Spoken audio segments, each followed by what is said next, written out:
And it's not like he's like this like hot shit celebrity out in the streets. Like, No. guess who Timothy Olyphant's dating now? Like, we're never talking about Timothy Olyphant. Yeah. But if somebody says Timothy Olyphant, you're like, Oh, yeah, that guy. yeah, of course. Brunch. Hit it, boys.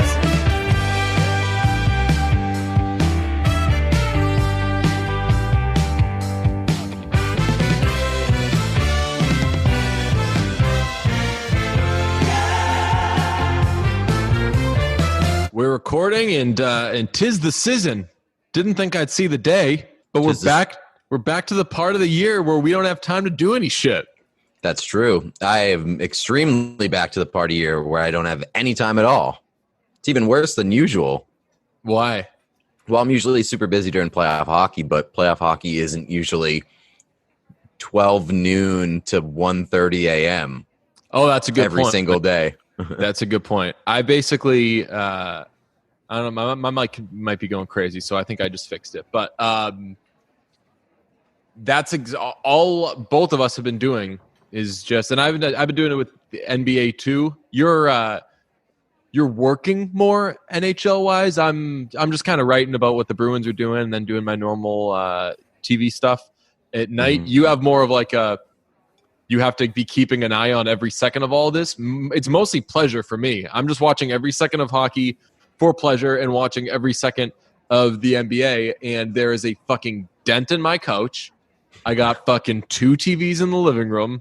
Oh, yeah. Have made a rig so I can pull the TV outside, sit on the porch, and watch some night hockey when the mood strikes.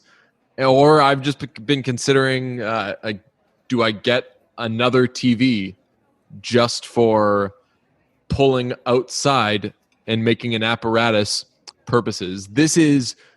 We are both just total fucking nightmares right now. Absolutely. And my favorite part, TVs are cheap enough, man. You should just splurge and get the TV, and don't pretend like you're financially responsible anyway.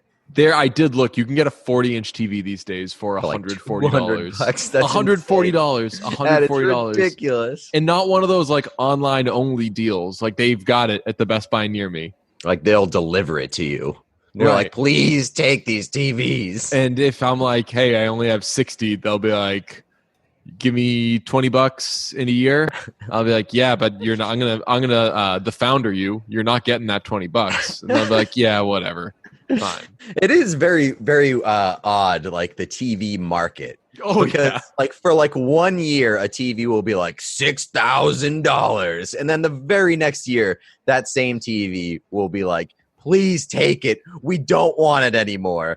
$50 or best offer. We should get into monitoring TV stonks. Hell yeah. How about this? I'm going to go on Best Buy right now. Let's play a little Price is Right.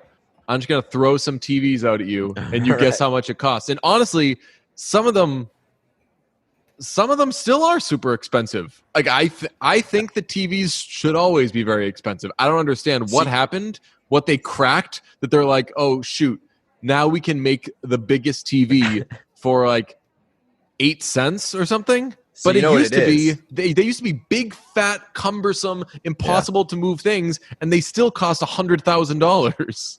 So you know what it is? The expensive TVs are still on the lot. It's like a car. You know how when they say you drive the car off the lot, it immediately loses all its value? Those TVs, as soon as they go off the lot, they lose all their value. Okay, I'm going to pull up some TVs right now. This game's called On or Off the Lot. On or off the lot. Okay. Ooh, this one's you got to add to your cart to see how much it costs. Let's see. And now it says sold out. Just tell me how much this costs. You're fucking up the game. Oh, now it says requesting a price. Let's see if it'll just tell me. Come on. Don't be a square, Best Buy. I could just move on to any other TV because it says the prices of all those, but I really want to know how much this one costs. They're making it a mystery, so now you need to know. Right. Fuck. Okay, let's see. They're playing the On or Off the Lot game with you. Okay, Samsung 40-inch Class LED 5 Series, 1080p, Smart HD TV. This is a Samsung. This is name brand. 40 inches. 40-inch. That's going to be like $210. You're pretty close. It's $249. All right. It still came in under. Price is right. You have to get under, right? Not over. Yes, you cannot go over. All right. So I did pretty good there.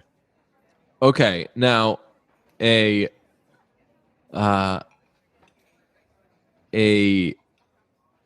TCL 55-inch LED 4 series 2160p smart 4K UHD TV with HDR. It's got the Roku. It's got the whole nine. It's 55 inches.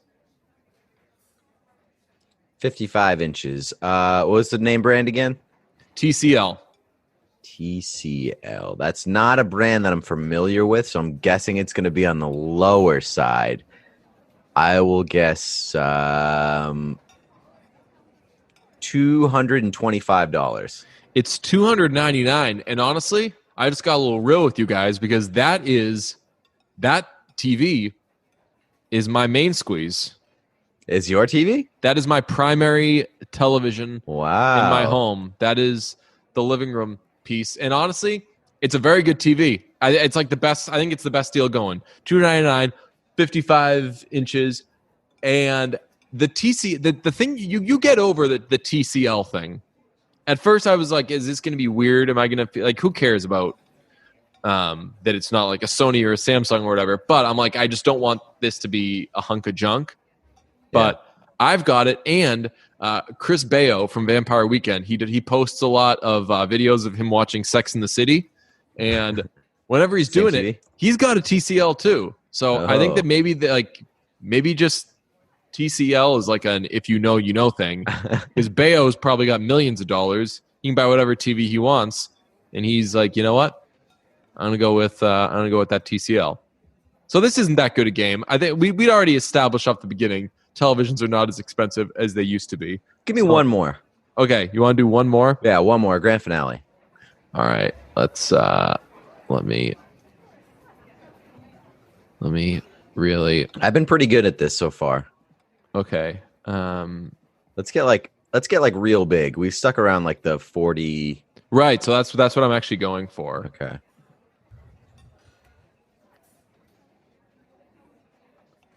Okay. We're staying Samsung. 85-inch class 8 series 4K UHD TV smart LED with HDR. You can get free delivery as soon as Friday, August 14th. That's not the soonest.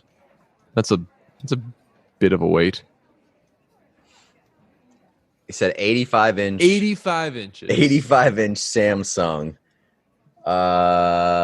85 inches. That's gonna be steep. $1,799. Nailed it. That's exactly it. What? Yes, that's exactly No way. it. $1,799. Yes. That's incredible. And I didn't guess that because I'm looking at it right now on the Best Buy website. Oh, you're a dickbag. That's something I would do. It's a It absolutely is. move. Really rubbing off on you. When you got it right, and I told you that you got it right, it reminded me of a very fun thing Adam Hart and I did back in the day. They wanted us to do a spelling bee video because the spelling bee was going on. We were like, okay. And we're like, let's just go around the newsroom asking people to spell stuff. And very fun part of it was we had Kyle Draper, a.k.a. Drapes, spell grapes. And he was like, Grapes. And I was like, nailed it, buddy. Why do we call you that anyway? And it was like one of those classic, like you can tell this person might actually allow for the possibility that I'm just a really stupid guy. And he like kind of thought I was serious.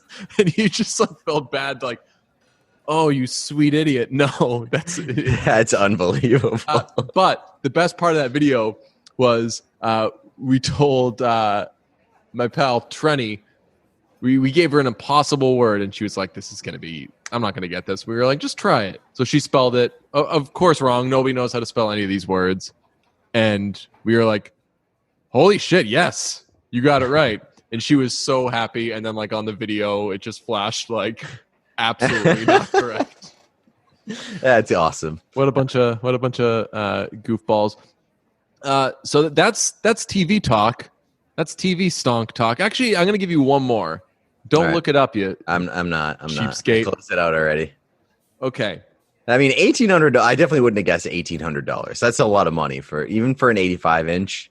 That TV's got to do some crazy shit. It's got to have like a microwave in it too, or something. Wouldn't you think if a 55-incher is $300, that an 85-incher is like $1,000 max? You're right, because if you buy two 55-inchers, that's like 110-incher. That's correct. I think that the TV folks know once you're getting above 55 inches, you're just a reckless spender. You're paying for gluttony. Yeah. So you want that extra 5 inches? Cool. It's going to cost $300. Like I think that like a 55-inch TV, if it's $300, a 60-inch TV should be $600. Mm-hmm. I agree with that. Then I do kind of get the logic of making the 85 inchers 17 or $1,800. Okay, we've talked about 85 inchers, but what about an 86 incher? Okay. This is a Peerless AV Peerless, which is a wonderful name. I would name a child that. Peerless Price was a great receiver for the Buffalo Bills, and then a pretty good receiver for the Atlanta Falcons. You've lived your life peerless. That's right. That's right.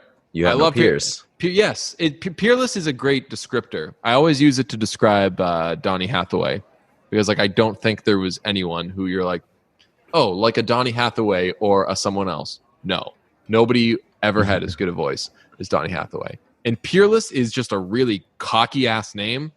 Like I wonder what it's like. I wonder what Peerless Price, who ended up becoming a terrific professional athlete, like that worked out. But yeah.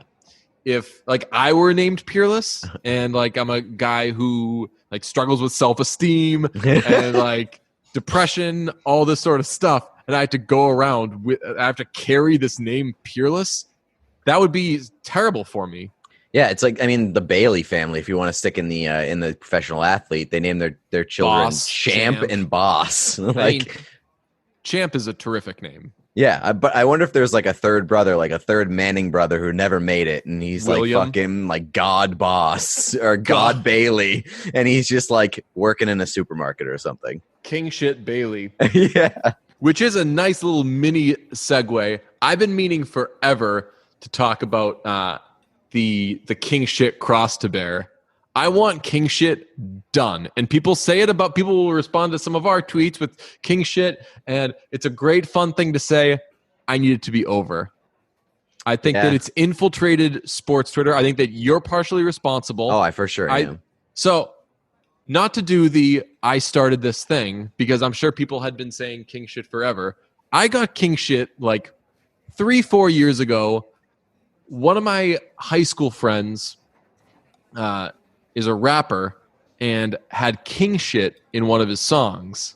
And one of the lines, the lyrics was like, doing this, doing that, king shit. And I was like, that is so fucking cool. Way too cool for me. I'm going to start using it to like describe Darren Rovell and like mundane things that goofballs in our sports circle do. We would say it to each other. We would say it on the podcast. You have too big a following. You probably said it like 3 or 4 times too many. Now, like every time someone from Barstool tweets something, all the stoolies respond king shit, and everyone says king shit, and it just has gotten out of control. And I don't know if it's the sensation of like someone else is playing with your toy, but I think that what was once a light little joke has gotten out of control. Like it gives me douche chills that like it's actually part of people's lexicon. Well, it's too far gone now. There's no taking it back. You've lost it. That child is gone forever. It is out in the world. I haven't talked to that guy in years, so I wonder if he knows. Hey, partially, and again, maybe people were saying it independently, but I wonder if he knows, like, hey, one of the lyrics from your songs is now very like much like part a of big modern thing language, in like modern sports lexicon. Yeah, that is kind of wild.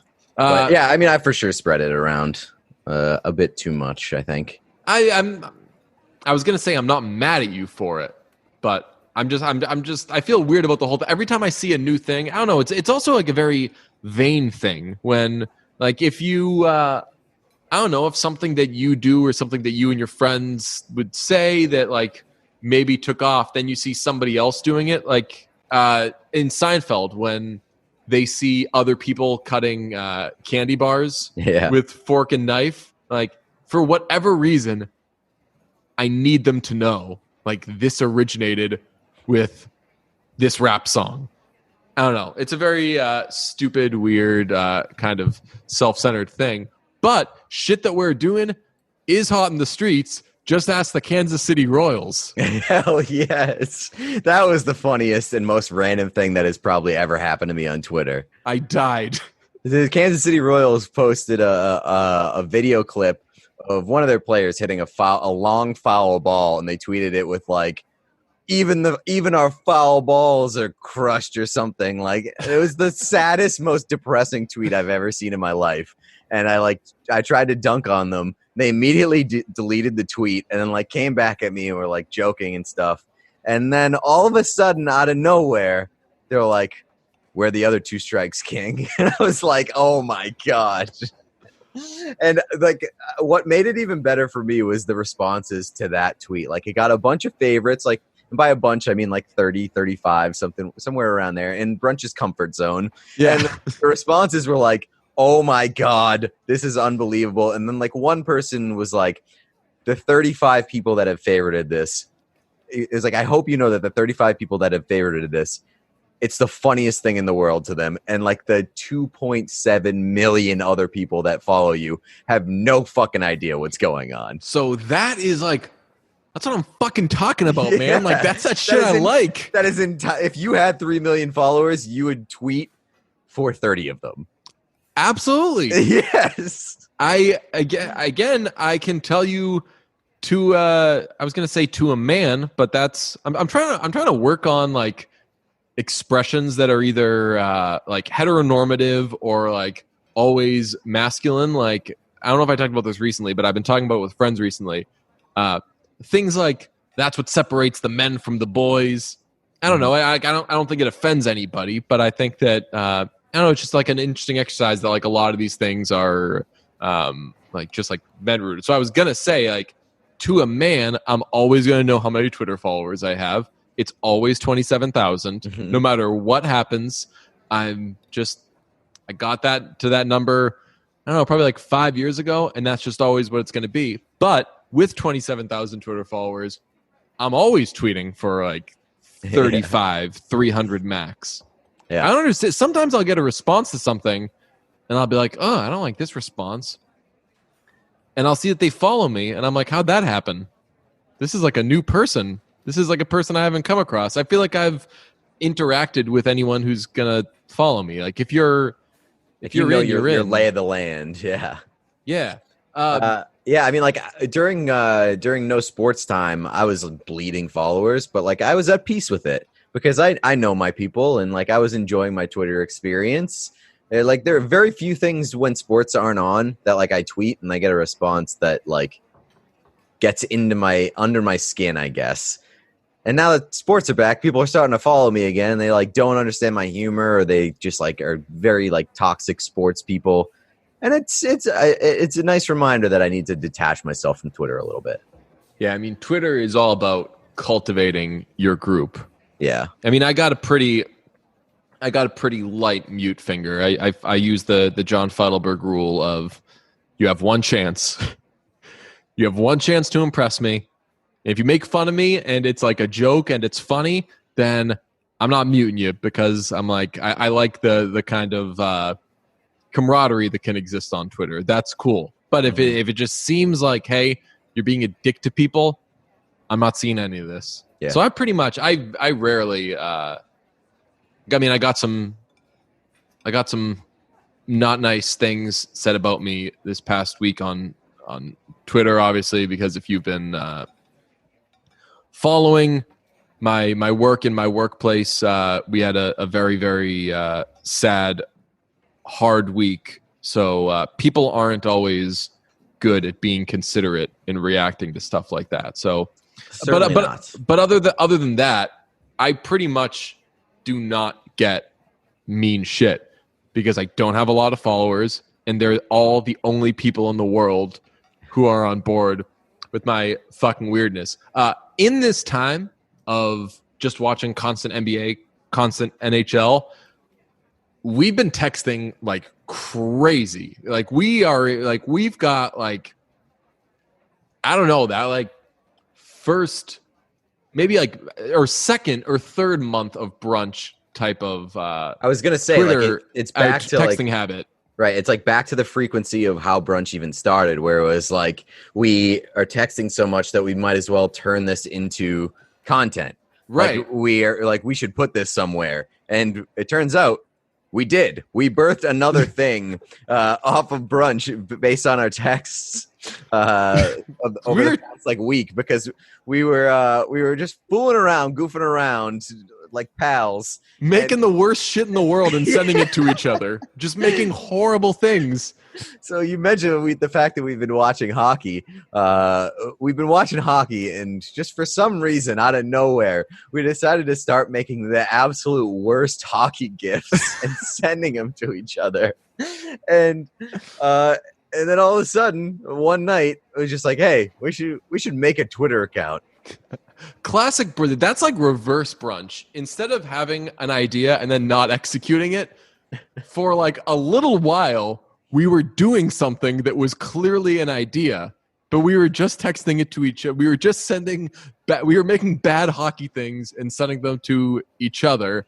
And then once they started getting like particularly bad, I would say, I mean, this was your idea. You got the idea once you saw the terrible hat throwing thing. No, I got the idea. Remember, because you're a big Leon Draisaitl guy. So there was at one point where you just sent you tweeted a GIF that already existed, and it was just like Leon Draisaitl highlight, but it had like the meme font at the bottom of it that just said Leon Draisaitl. It was just so funny to me that like a highlight would just have like a meme font template. A white impact, with black border name. It was like trying to make it a joke, and I just thought that was so fucking funny. And I was like, "Yo, we should start doing that. We should just start highlighting hockey plays and treating it like memes." And from there, it like really took off after you created the hat throwing one. You dropped this king. And just so like so poorly done, and so we just really leaned into making terrible hockey GIFs.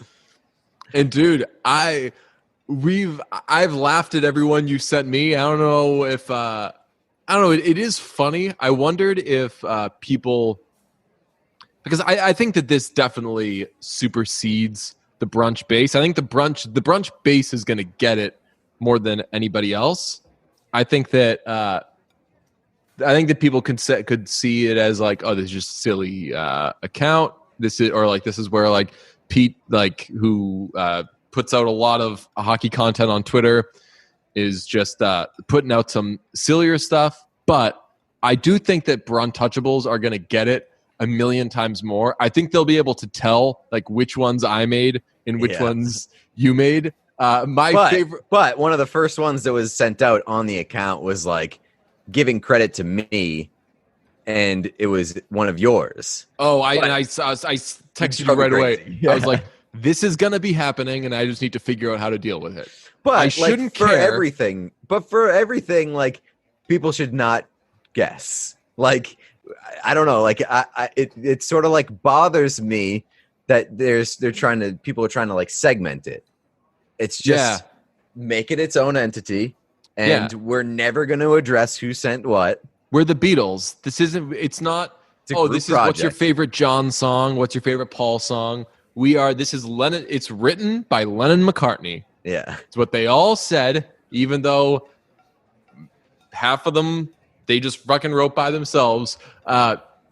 It is funny that I texted you yesterday. I was like, hey, this one's going to get like hundreds of retweets. And you're like, yeah, it is. And I was like, I haven't been part of something like that in a while. That is so funny. I also thought it was very fucking funny that it took us one day to get over 1,000 followers and like 15 tweets. And that is just the biggest upset of all time because there were 15 on-brand tweets. It's sticking to what we said we would do. Right. and like not trying to like cater to retweets. It was just like, let's just be as fucking stupid as possible. And I mean, over the past like 5 years, we've sort of figured out that, hey, that doesn't necessarily do so well for our brunch brand on Twitter. Right, for growing something. Right. But I think it like overlaps with hockey enough that people are willing to give it a shot. I have found, though, you said you don't want to, that we're not trying to cater to retweets. I did find one little trick. I don't know if you've noticed it. Have you noticed the trick that might get us some more retweets?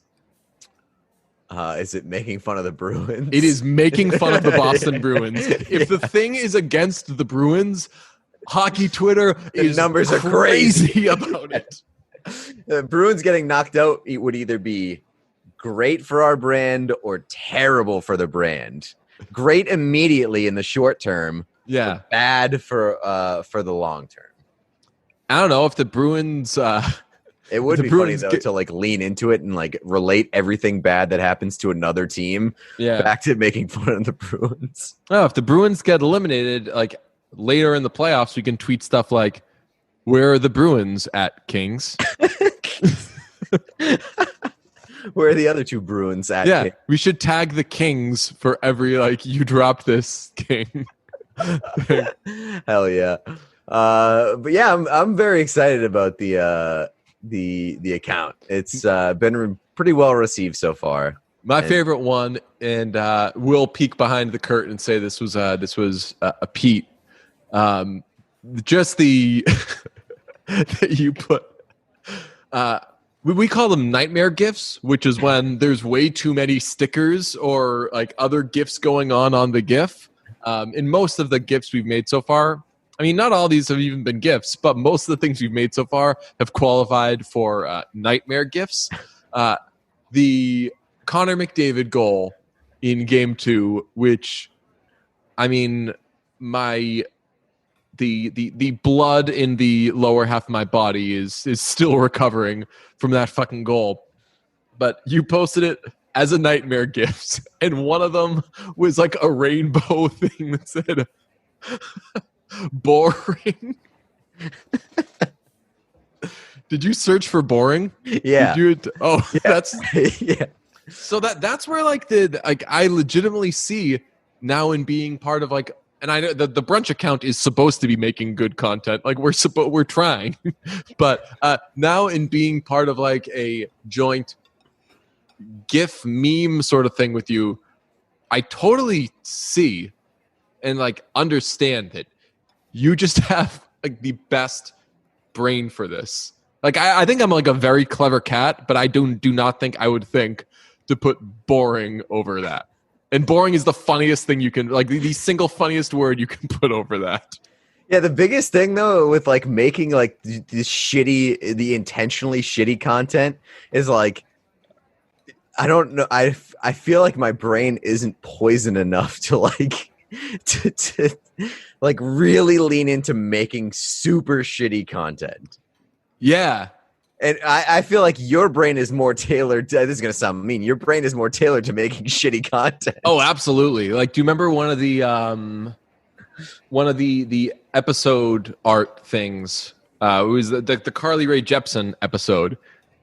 Instead of finishing the art, I just highlighted part of the text. So it did that kind of negative look with the box around it. Yeah. And then I did a screenshot of the whole project. Like that looked so shitty and crappy, but we were like, yo, this is so good. Like how like this is somehow so good with how bad it is. So I think, I don't know, you should just get into the mindset of like, what would DJ think is a good tweet? Or like, what would DJ think is funny? Because there's definitely a DJ thinks this is funny and is adamant that it's funny.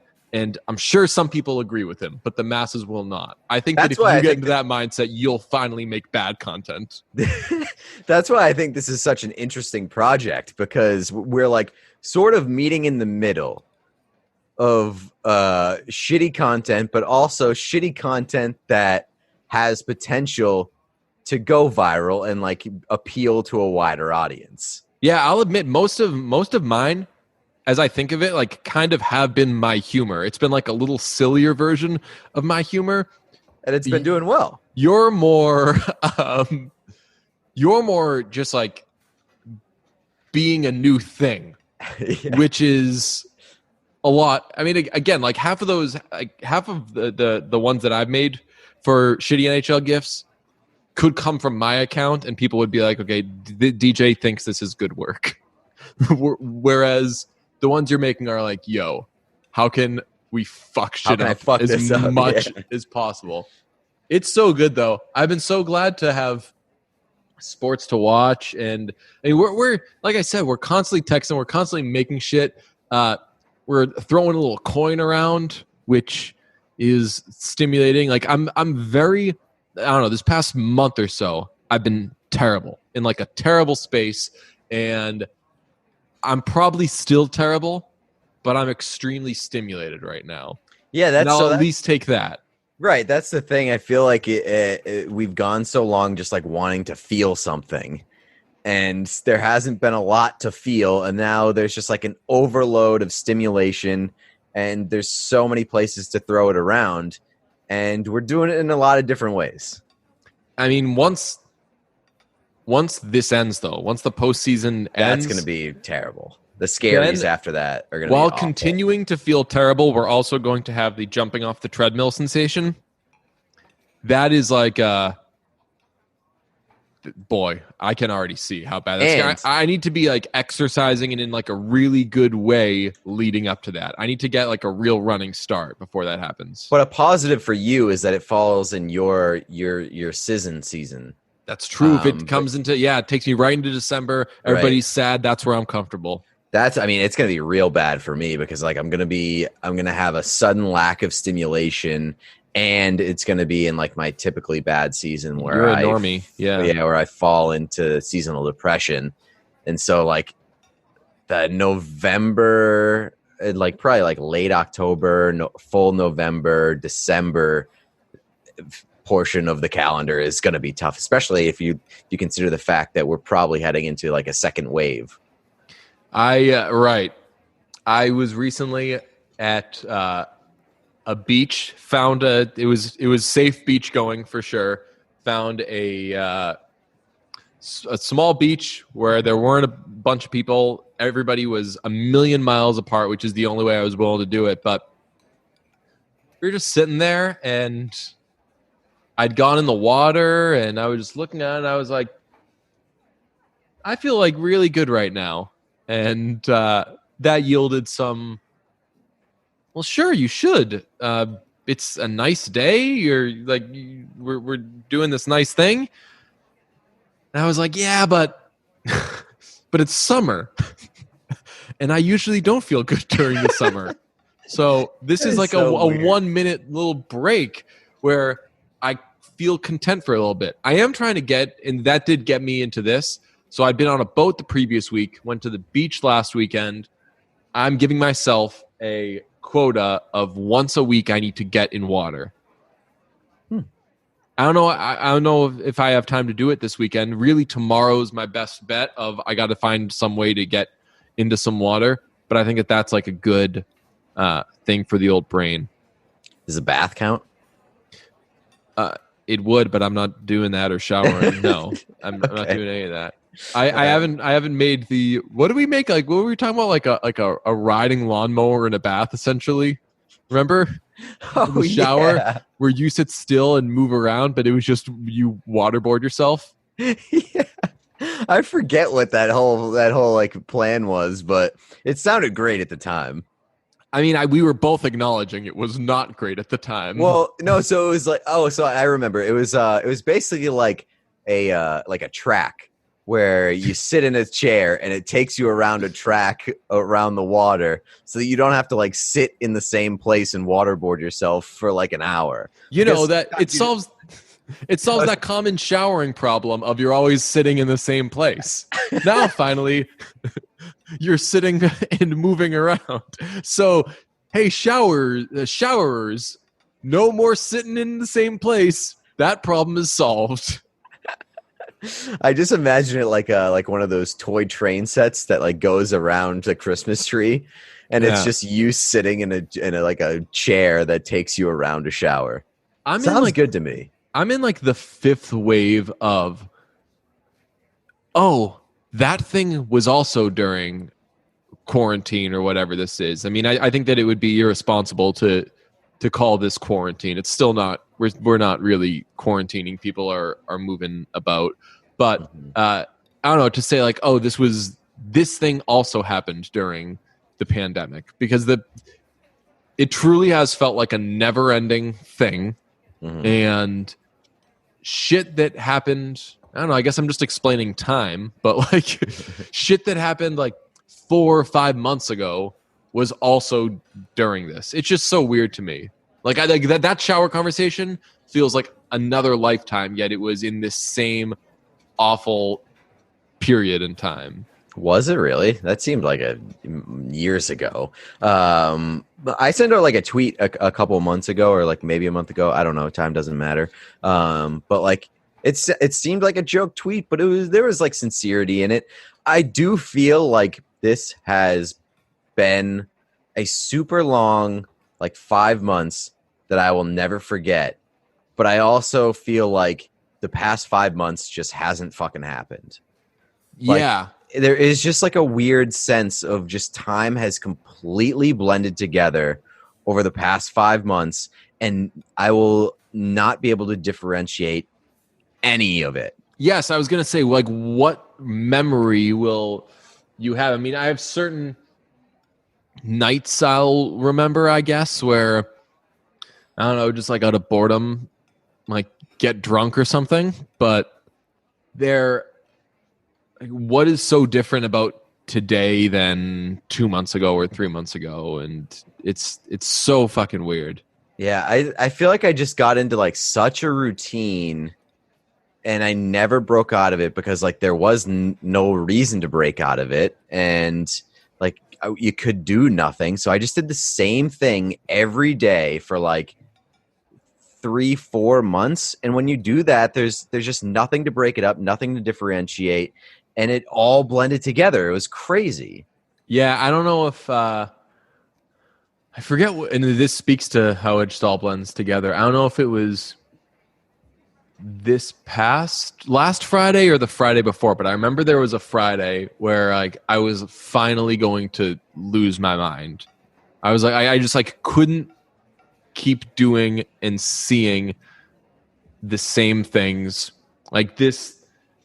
I've like wanted to like lash out against my coach for a long, like seeing my coach like makes me sad, and getting up, going into my living room and seeing this kind of setup I've had. Everyone's probably seen it by now. I got the book sign in the background. I sit on this couch. Like my living room represents this like horrible thing to me right now of like, this is all you're going to do. You're just going to sit there, and at least now I'm watching TV or I'm watching sports and doing shit, but it's very rough. But have you expanded your bubble at all? What do you mean? Or like, have you seen anybody? Have you gone out, done anything? Or are you still like really, really locking it down? No, I've seen I've seen and been with the people I see / be with, if that makes sense. Like I see my kind of immediate core, but I haven't done a, hey, like let's get this big group of friends together thing. Like I've got the people I do stuff with, and I'll see my folks and sit in their backyard and stuff, and I'll go to my sister's backyard, things like that. And like I said, you have your people that you do stuff with, but no, like I've gone to dinner. I've gone for drinks outside. The first night that we did that, I felt like a colorblind person putting on the glasses for the first time. Yeah. I was like embarrassing myself with how happy I was. And I mean, that was my trip to Portland, man. It was just like the greatest thing ever, where it was just like, all we did was eat and drink. And I was like, this is the greatest joy in life. Yeah.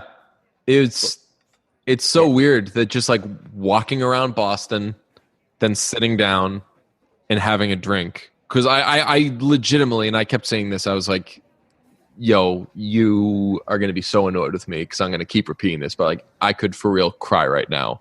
It's like, because I don't know, like that just stopped happening for so long, and it's probably going to I don't know. I don't want to say probably, but it's possible it could happen again because we are getting the second wave and cases are going up. But I mean, I've been quite safe during all this, not to brag or make myself feel above anyone, but like, I mean, I still feel like I'm like treating it seriously. Like I have a very small bubble where it's just my roommate, my mom, my sister, the baby, and then like another couple. Like Ellen and another couple is the only people that we've hung out with. This past week we brought like one of their close friends that we went out to dinner. So like now that person's in the bubble, but like that is it. Although I will say when we went out to dinner, it was like a weird coincidence where like my best friends, my best guy friends, they're all in like their own bubble together, and they went to the same place, and it like we sort of cross-contaminated a little bit briefly because like I saw my fucking best guy friends out. Yeah. And I was like, hey, and like they came over, and I didn't want to be like, yo, whoa. Oh no, I mean, I've had people come, not often, but I've had people come sit in my backyard for beers or whatever. And I don't know, like, I don't want to tell anyone how to do anything other than to say like wear a mask and be as safe as you can possibly be. But like, yeah, I've been around. I've like I said, I've had people come sit in my backyard, but I haven't like really like done anything and like been, for example, like walking down the street with anyone other than like what I have, you know? Right. I'm not adding a bunch of people into it. Speaking of which, and it's like at the point where like if one of the people that I choose to see or like choose to interact with, if they get me sick, like it is what it is. And I just hope that like if I get sick that I catch it in time not to give it to the other people that I choose to see. Right. But like, I don't know, at this point I feel like I need to see the people that I'm choosing to see. Yes. I mean, yeah, shit. Like we're all trying to find ways to not go out of our freaking minds during this. I've got a wedding this weekend. Oh no. That is it's going to be a very small wedding. I'm the best man. Ooh. And I'm very much looking forward to it. It's going to be obviously like no people, but that's going to be kind of a unique experience. It's like going to I don't know, it's like seeing a really popular band in like a tiny club. It's like when we saw. Remember when we saw Houndmouth at the in that tent? Yes, the tent. Yeah. Exactly. It's going to be just like that. It's like I'm going to this thing that's normally this big, huge event, but I'm going to be one of like 4 people there.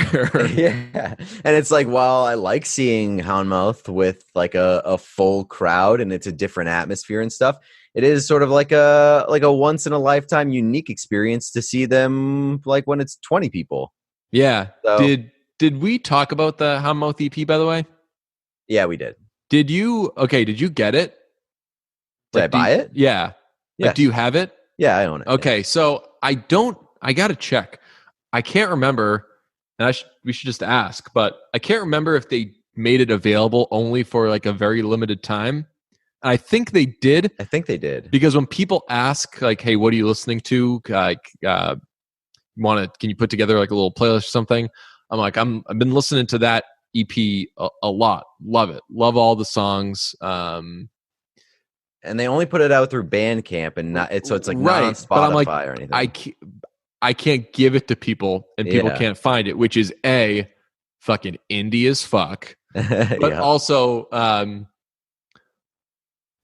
yeah, I wish it were everywhere so everyone can hear it, because those songs are awesome. I would love for them to like press it and sell it on vinyl. That would be very cool. The old physical copy. Yeah, because it does have like that is the type of music that I would buy on vinyl. Like there's a certain genre that I think is better for vinyl.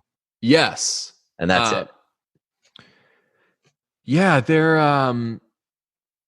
yes, I agree. Like that's the type of shit that you want to hear on vinyl. I always feel a little weird about like I've got a Moo album on vinyl and like Churches on vinyl, and that falls in line with, I think, the rule that I hope people try to keep up with, which is if you like an album and you're streaming it a lot, pay for it in some sort of way. Like I think that's a more than fair deal that for $10 a month we have access to and can play in our cars, et cetera, all the music we want. But I think that you should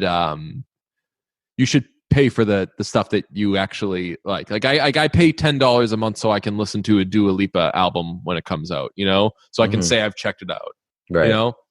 I'm probably not going to buy Folklore, Right. That's a bad example because she has enough money and shouldn't be the person that makes all the money during this pandemic. I mean, you can do it in different ways though. Like you can buy the physical album, you can buy merch, you can buy concert tickets, but like not anymore, I suppose. But like there's different ways to support.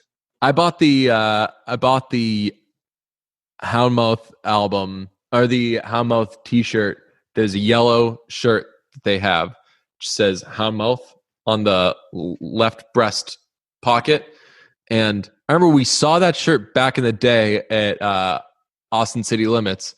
We were like, that's a cool shirt, but it's very simple. So I don't know, maybe we'll grab something else. But I ended up buying that shirt a few weeks ago. And let me tell you, that lettering, you know what shirt I'm talking about? No. It's cool. The lettering is like felt and bumpy. Ooh. And it makes it so much cooler. So it's a very cool shirt. Unfortunately, it's a large, which right now I am not even back to fitting into like it's a large. It's not going to look particularly tight, but like a large shirt looks different on me now than it did a while ago. So I'll get there. I'll be able to fit into it. I also have a Leon Draisaitl shirt I got during the pandemic that, of course, you did. I can't fit into. Now I'm gonna have to go out and buy a Nathan McKinnon shirt because we've decided that we're gonna make Nathan McKinnon versus Leon Draisaitl like a big rivalry. Right, a rivalry where everyone's having that conversation, like, "Hey, who's the third or fourth best player in the NHL?" It's a very common like sports bar argument. You walk into the four, there's a bunch of guys yelling at each other like over who is the fourth best player in the NHL. And I'll be damned if it isn't fucking if it isn't Leon Draisaitl. We're not going to care or acknowledge who the top three are. And we don't want to rate them higher. We just want that 4 spot. We're like, no, don't you dare put him at 2 or 3. Right. Oh, no, give me that 4, motherfucker. Yeah. I'm going to win this argument. Leon Draisaitl is the 4th best player. But Leon Draisaitl rules, and I'm so glad to have him in my life. Ooh, speaking of vinyl, we just got an alert that Harry Styles. Oh wait, is this real? I can't tell. It's our friend Miles who makes a lot of cool bootleg shit. So I shouldn't have reacted when he sent us a picture of something to me thinking that Harry Styles put something out officially, because this could just be a bootleg thing. But I mean, that does look legit. He put out just like a watermelon sugar vinyl, like a single. Yeah, I got one of those. I got Real Love Baby, like that. It's Really? quite cool. He does make a good point. So like the vinyl is styled to look like a watermelon. It has a red outer part, and then like the middle part is like the thing of a watermelon, but it should be opposite. Yeah. Well, again, I don't know if I'm going to push everyone too hard on give Harry Styles your money. But why not? It does spray. Like I just said the thing of like, if you like something, buy and it. Harry Styles is artist. good. Hey, Harry Styles is good, but I'm more worried about the like the people artists who need it. Yeah. This has already been fulfilled, but I think there are still copies available. Eric Slick, who we're going to have on the podcast at some point because he's an online friend. He's got an album coming out called Wiseacre, and he's put 2 songs out so far, and they both fucking rule. They're 2 of my favorite songs of the year, and we texted about it as soon as like he posted that the album was coming out. It has A+ album art.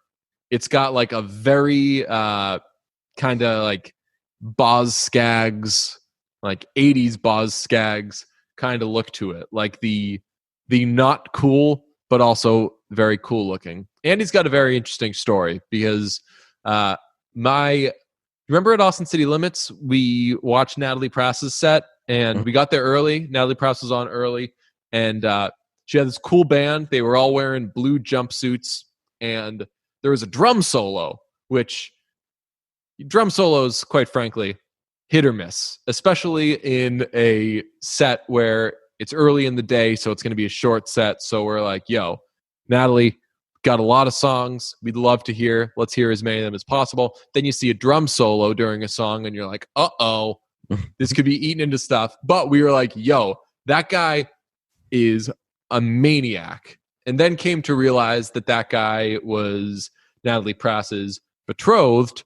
And then a few months later, heard a song that's one of my favorite songs ever now.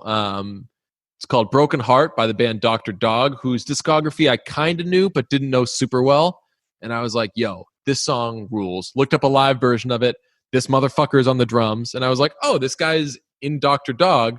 And he was just probably playing with his partner there. And then I watched something else, and like, I don't know, he just gets around. Come to find, he was for like 1 minute the drummer of Ween. Ween has this amazing drummer, Claude Coleman, who's like, if you're a Ween fan or if you're a fan of drummers, like, you know who Claude Coleman is. He's fucking great. He's also got a great voice. He's amazing. But apparently he's friends with this guy Eric Slick, and he was going to retire, and they'd tabbed him as the replacement. So he's got this relationship with Ween, and he's this amazing social media follow. He's super funny. His music is great. So that is a guy that I would say first check out Eric Slick, and if you like it, pre-order his album because they are pressing it, and I cannot wait to own that album. When you see when you see the album cover, you'll know what I'm talking about. It's one of the best album covers ever, and I cannot wait to have that and have it displayed in my little area thing. We'll have him on the podcast at some point. I'm surprised that we actually just found a way to get pop culture talk into this episode, because neither of us have been following anything, right? No, definitely not. Haven't seen any movies. I'm still in on movies. I'm just like not doing it from home. But just like very limited music listening for me. And I've been watching zero TV. None. All pandemic, I've just been listening to so much fucking Eagles. Just like nothing but Eagles. Even when new music comes out that I like, I'll listen to it. Like I've been going crazy with the Houndmouth Basement tapes, but still, I just end up listening to a shitload of Eagles. I'm learning Eagles guitar parts like note for note, which is something I never do. I just like, who cares? Just learn the chords and you can play the song. I'm becoming a huge fucking loser. And the Eagles aren't even my favorite band or even close to it, but they're just so fascinating because they hate each other and all that shit. Another thing, you asked if I've been like going out and doing stuff. I have started going back to spin class, which has felt great. Boston people, Handlebar is doing in the Seaport.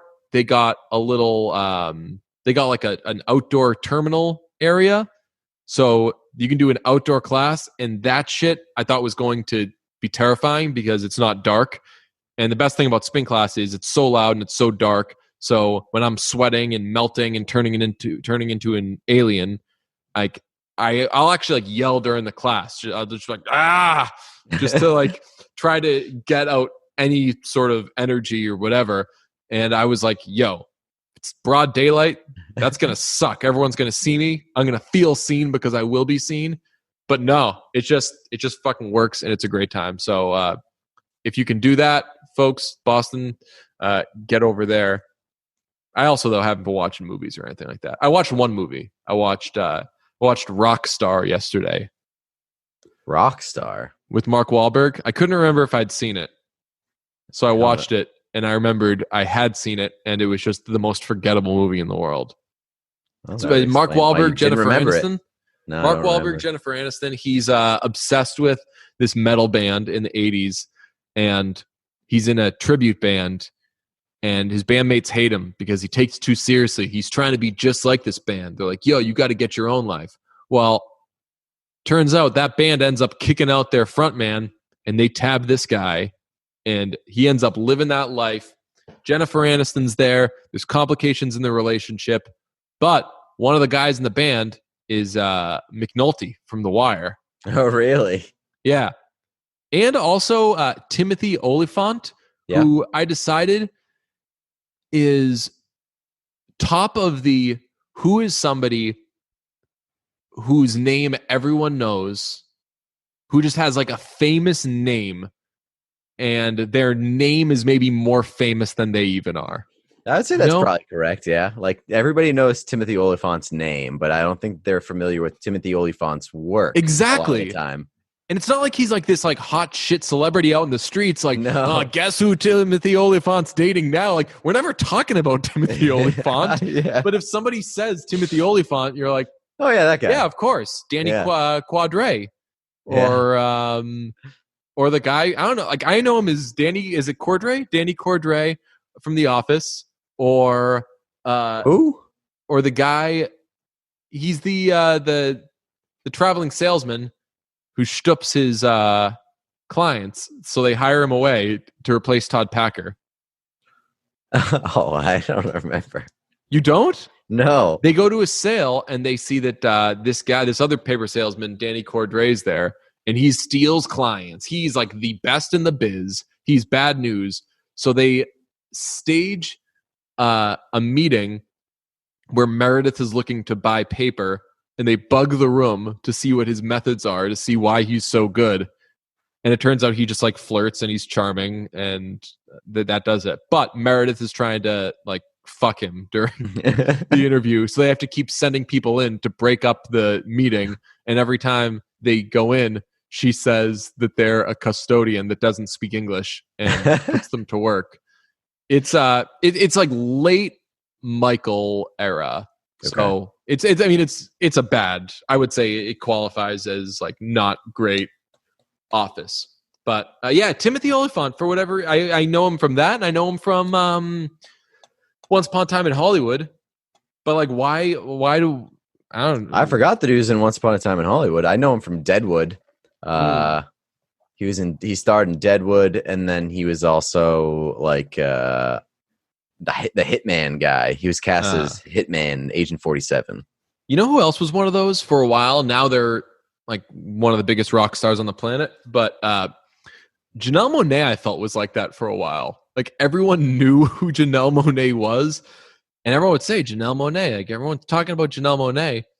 I want to be like, yo, what's like? Not to be a dick. Like name two of their albums. Yeah. Yo, how do you know Janelle Monáe? No, like that was I can see that because for a while I was familiar with Janelle Monáe because of the Fun song, and that was it.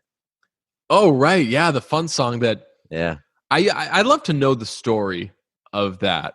Like, did they put her on that because they gave someone who would end up being a huge star, but was still a very big name at the time? They gave her like very light lifting, small little part, but it was Fun has a new song with Janelle Monáe, so everyone listened. That seemed like an album arrangement or like a label arrangement where it's just like, we'll give you some name power to attach to your project, and it'll be very minimal involvement just to kind of spike it up a little bit. It seems like Adam Duritz being inserted into the Wallflowers doing backup vocals. Totally.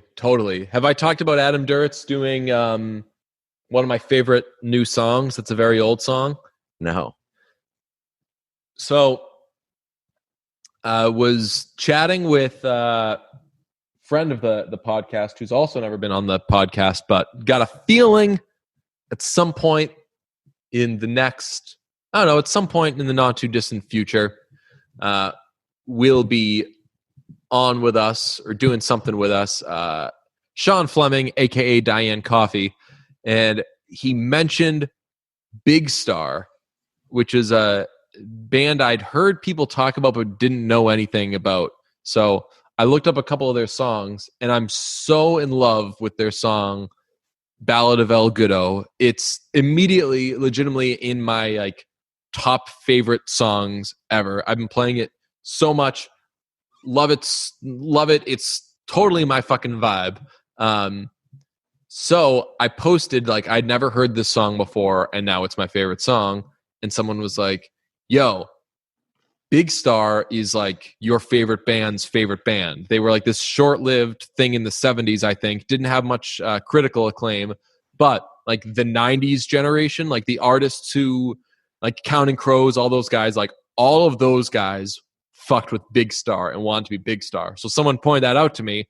So then I got to Googling, and sure as shit, there is Counting Crows / Adam Duritz. I can't remember. Oh, there's one of them doing it solo. There's one of it doing with the band. But they cover that song, and it's awesome. So, Stonk Watch, Counting Crows. I mean, we already respect the shit out of Counting Crows. You're not going to find us knocking Counting Crows, and you're certainly not going to find us knocking Adam Duritz. Not to do the like, oh man, you got some real chicks, but just like, yo, respect for everything you've been able to do on and off the field, man. Like, I didn't mean to say do there is that. I didn't mean a euphemism there.